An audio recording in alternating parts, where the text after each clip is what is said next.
Subscribe करिए listen to Christ YouTube channel को और जानिए बाइबल की सच्चाइयों को। प्रभु यीशु मसीह मधुर और मीठे नाम से आप सभी को जय मसीह की। आप सभी को क्रिसमस फेस्टिवल की बहुत बहुत बधाइयाँ। प्रियो, आजकल अपन देखा जाए तो क्रिसमस को किस प्रकार से मनाना चाहिए था, लेकिन उस प्रकार से नहीं मना पा रहे। नए कपड़े पहनना और अच्छे से अच्छे खाना बनवा के खाना या फिर दूसरों को खिलाना और कुछ चर्चों में या फिर घर घरों में और पेंटिंग्स वगैरह या फिर डेकोरेशन करना, यही क्रिसमस करके लोगों के मन में बैठ गया है। लेकिन ये सब नहीं है प्रियो, इससे अतिरिक्त क्रिसमस मनाया जाता है। अगर कोई अधिकारी हमारे क्षेत्र में, हमारे शहर में आते हैं तो बहुत ही अच्छी तरीके से पूरे सजावट होती है और पूरे शहर में अच्छे से अच्छे लाइट सेटिंग वगैरह होते हैं। देखने से एक अद्भुत माहौल बन जाते हैं।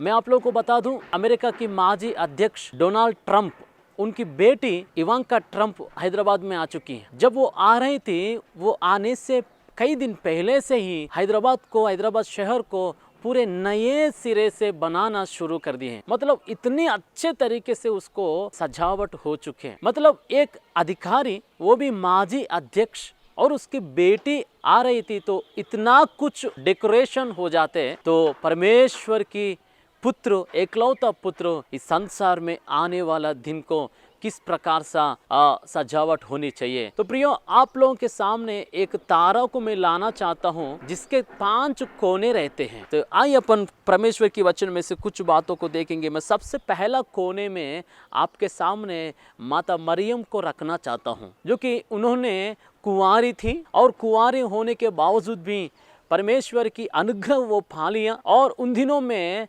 परमेश्वर की वचन पुराना नियम में जैसे प्रोफेसी हुआ है, एक कुंवारी स्त्री गर्भवती होगी करके और उनके गर्भ में से इमानुएल नामक की एक बेटा उत्पन्न होगा करके परमेश्वर की भविष्यवाणी थी। प्रियो, उस भविष्यवाणी जब पूरा होने की समय था और इतिहास बताती हैं, बहुत से ऐसे कुंवारी थी शादी भी नहीं किए हैं। क्यों? क्योंकि वो जो उत्पन्न होने वाला यहूदियों का राजा मेरे पेट में से निकलना चाहिए, मेरे गर्भ में होनी चाहिए करके वो शादी को भी त्याग कर डाले हैं। ऐसी कंपटीशन बनी है कुंवारियों के बीच में। फिर भी परमेश्वर की अनुग्रह को माता कुंवारी मरियम ने उन्होंने पा लिया है। मेरा कहने का मतलब यह है, सबसे पहला कोने में माता मरियम को मैं रखना चाहता हूँ। उनके जीवन में से पहला स्वभाव यह है कि पवित्रता, वो बिल्कुल पवित्रता की जिंदगी बिताई। प्रियो, सिर्फ ना कि सिर्फ वो स्वभाव में और ना कि सिर्फ चर्च जाने आने में, मंदिर जाने आने में नहीं, और वो भाषा बोली में भी, बोलने से भी, बातों से भी वो बिल्कुल पवित्रता की जिंदगी बिताई है। ऐसा नहीं है कि उनके जीवन में कहीं ना कहीं अपवित्रता है इसलिए परमेश्वर उनके पास नहीं। परमेश्वर पवित्र है, यीशु मसीह पवित्र परमेश्वर है। वो जहाँ पवित्रता होती है वहीं पे रहता है। हो सकता है बहुत सारे कुंवारियाँ ऐसी थी, लेकिन कहीं ना कहीं उनके जीवन में कोई ना कोई पाप दिखाई हुआ होगा परमेश्वर को। लेकिन ऐसी कुंवारी है मरियम, इनके जीवन में कुछ भी पाप नहीं है। इसीलिए यीशु मसीह उनके जीवन में या फिर उनके गर्भ में आने के लिए तैयार हो चुकी है। पवित्रता ऐसी चीज है जो परमेश्वर के निकट आपको पहुंचाती। मेरे प्रियो, आजकल के जिंदगी में अगर अपन देखें तो कितने छोटे से छोटे बच्चे शराब पीने लगे हैं। छोटे से छोटे बच्चे और उनके जीवन में गाली बोलते हैं। प्रियो, गुटखा खाते हैं और सिगरेट पीते हैं और जो नहीं देखना चाहिए था वो देखते रहते हैं। जब से हाथ में 6 इंच का मोबाइल आ गया है प्रियो, मैं बता दूं, पूरे मनुष्य, बच्चों से लेकर बुजुर्गों तक पूरी रीति से वो पाप में फंस गए हैं। तो आज मरियम आपके सामने, मेरे सामने खड़े होकर बोलती हैं, मेरे जैसा पवित्रता की जिंदगी तुम जीना चाहिए। और दूसरी स्वभाव वो है, वो धीरज। उनके जीवन में से धीरज को भी अपन देख सकते हैं। उनको मालूम है वो सिर्फ मंगनी बस हुई, शादी भी नहीं हुई। बहुत ही इल्जाम उनके ऊपर आने वाला है, बहुत ही सताव होने वाले, उनके सगे लोग उनको ढकेलने वाले हैं। ये सब जानने के बावजूद भी उन्होंने यीशु मसीह को स्वीकार किया। प्रियो, हमारे जीवन में भी वो धीरज होनी चाहिए जैसे कि मरियम के जीवन में धीरज। हमारे जीवन में वो धीरज नहीं है, क्योंकि छोटी छोटी समस्याओं में भी अपन परमेश्वर को छोड़ देते हैं, प्रार्थना करना भूल जाते हैं, वचन पढ़ना भूल जाते हैं। लेकिन आज से ऐसा नहीं, चाहे कुछ भी हो जाए हम परमेश्वर के लिए खड़े हो जाएंगे, वो भी धीरज के साथ। दो बातें मैं बता दी हूँ, पहला पवित्रता और दूसरी धीरज। या दूसरे कोने के बारे में अगर देखा जाए स्टार में, वो है यूसुफ, यीशु मसीह का पिताजी। बाइबल में लिखा हुआ है मत्ती रचित सुसमाचार उसका पहला अध्याय 19वें वचन में वो धर्मी मनुष्यता करके लिखा हुआ है। हाँ प्रियो, क्यों? इसलिए वो धर्मी है।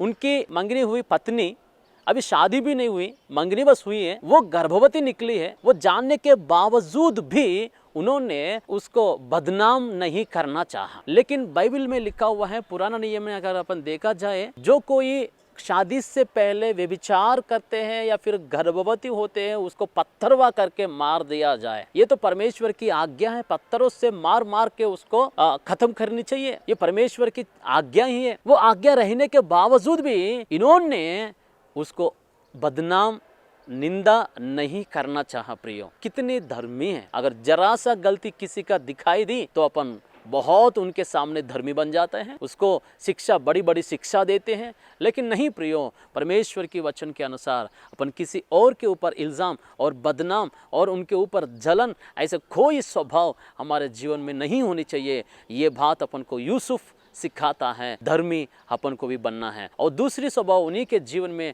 अगर अपन देखा जाए, जब स्वर्गदूत उनके पास आया और आकर बोलते हैं, हे यूसुफ तो डरो मत, अपने पत्नी को अपने पास लेने से इनकार मत करना, क्योंकि वो जो गर्भवती हुई है वो किसी और से नहीं, वो पवित्र आत्मा के द्वारा है। तो तुरंत उस आज्ञा को उन्होंने स्वीकार किया, आज्ञाकारी बन गया। वो दूसरा स्वभाव है आज्ञाकारी जीवन। और तीसरी कोने में मैं आप लोगों के सामने ज्ञानी लोगों को, ज्योतिषी लोगों को रखना चाहता हूँ। उन्होंने सबसे पहले तारा को जब उन्होंने देखा तो प्रियो, वो चलते चलते ही यीशु के पास आ गया। इतिहास बोलती है उन लोग पहुंचने के समय लगभग 2 साल लगी हैं। 2 साल तक वो पीछे नहीं मुड़ी, सीधी रीति से उस तारा को देखा और देखते हुए यीशु मसीह के पास पहुंच गया। और पहुंचने से उन्होंने पहले, सबसे पहला ये किया है, आराधना की और दूसरी अर्पित की। आराधना किया, उस बालक यीशु को पूजा किया, दंडवत किया, प्रणाम किया। मेरे प्रियो,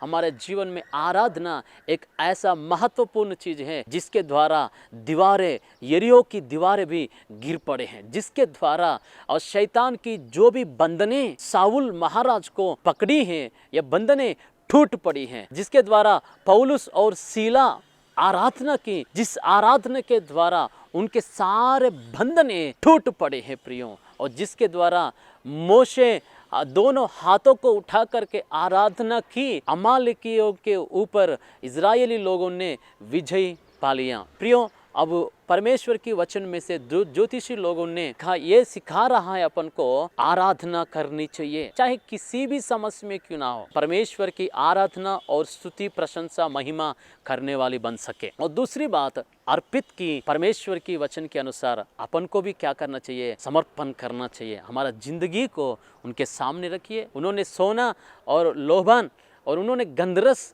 समर्पण किया है प्रियो, उनसे बेहतर चीज आपका जिंदगी है और मेरे जिंदगी है। हमारा जिंदगी को परमेश्वर के हाथों में रखें तो ज्योतिषी ज्ञानी लोगों के द्वारा अपन को 2 बातें सीखने के लिए मिलता है। सबसे पहले आराधना और दूसरा अर्पित करना। आपका जीवन को परमेश्वर के हाथों में समर्पित कीजिएगा। और चौथे कोने में मैं आप लोगों के सामने गडरियों को रखना चाहता हूँ। गडरियों को जीवन में से 2 बातों को मैं आपके सामने रखना चाहता हूँ। सबसे पहला, उन्होंने क्या किए, जब स्वर्गदूत आकर के उनसे बोले कि एक अद्भुत और सुसमाचार मैं आप लोगों को बता देता हूँ करके, यीशु मसीह के जन्म के बारे में जब उन्होंने बताए, वो तुरंत उस चिरनी के पास दौड़ कर गए। प्रियो, जहाँ पे बालक यीशु मसीह था तो उस चिरनी के पास गया और देखा, स्वर्गदूतों ने जो बातें उनको बताई और पूरे वहाँ पे वर्णन किया, वहीं से गवाह बन गए। पहला बात, गवाह बन गए और दूसरा प्रचार किए। जो कुछ उन्होंने देख चुके, जो कुछ उन्होंने सुने, वो सारे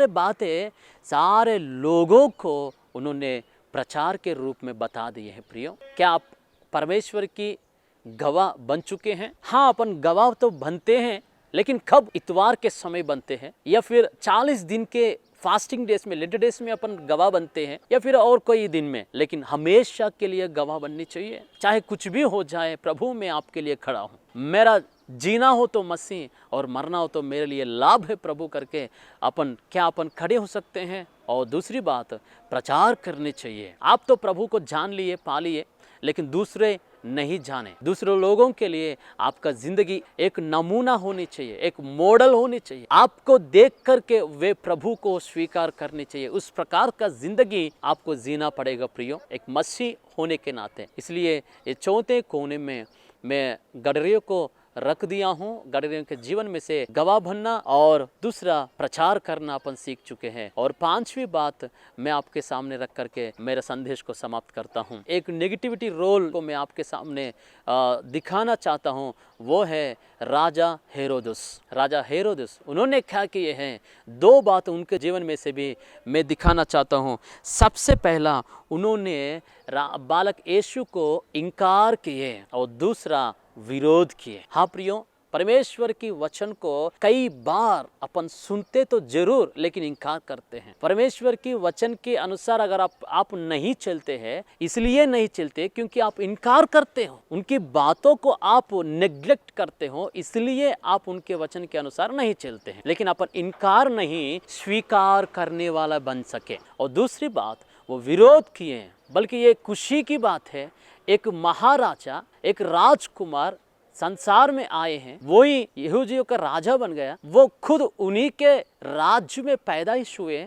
ये बहुत ही खुशी की बात, लेकिन उन्होंने क्या किए हैं, उस खुशी की बात को स्वीकार नहीं किया, इनकार किया, बल्कि दूसरा बात, वो विरोध भी कर चुके हैं। ज्योतिषी लोग जब लौटकर उनको बताने के लिए आना चाहिए था, लेकिन स्वर्गदूत के द्वारा चेतावनी पाकर वो चले गए वापस, और उन्होंने धोखा दिया करके जब राजा हेरोदस को पता चला, उन्होंने क्या किया प्रियो, 2 साल के अंदर बच्चों को, सारे बच्चों को खत्म कर डाला। इतना विरोधी बन गए, बहुत ही विरोध किए और एक ऑपोजिट जिंदगी जी चुके हैं मेरे प्रियो। और ये राजा हेरोद के इस बारे में एक बात और मैं बता दूं, वो इतना राजा होने की अपेक्षा इतना है कि उनकी सगी बेटा उनके बाद राजा हो जाएगा करके उसको भी खत्म कर डाला। पांचवी बात ये है, हेरोदेस के जीवन में से इनकार नहीं करनी चाहिए और परमेश्वर के कभी विरोधी नहीं होने चाहिए, क्योंकि परमेश्वर के वचन में लिखा हुआ है, मेरा विरोध बनकर तुम कुछ भी नहीं कर सकते हैं। मेरे प्रियो, सराय परमेश्वर को इनकार किया, लेकिन चरनी परमेश्वर को स्वीकार किया। हमारा आपका जिंदगी एक चरनी के जैसा हो जाए। हमारे जिंदगी में परमेश्वर जब देखे तो तुरंत दौड़कर हमारे जीवन में वो आनी चाहिए। उस प्रकार सा एक आज्ञाकारी जीवन, एक पवित्रता का जीवन, धर्मी जीवन और परमेश्वर की गवाह बनने की जीवन और प्रचार करने की जीवन, आराधना अर्पित करने की जीवन अगर हमारे जीवन में होता तो प्रियो, कभी अपन परमेश्वर की इनकार नहीं करते और कभी विरोधी नहीं बनते हैं। परमेश्वर हमेशा हमारा साथ और संग रहता है। ऐसा क्रिसमस हम परमेश्वर के लिए वचन के अनुसार मनाया जाए। परमेश्वर की इन सारे बातों के द्वारा परमेश्वर अपन सबको आशीष दे। परमेश्वर इस वचन को हमारे जीवन में फलवंत बने। आमीन। सब्सक्राइब करिए listen to Christ YouTube channel को और जानिए बाइबल की सच्चाइयों को।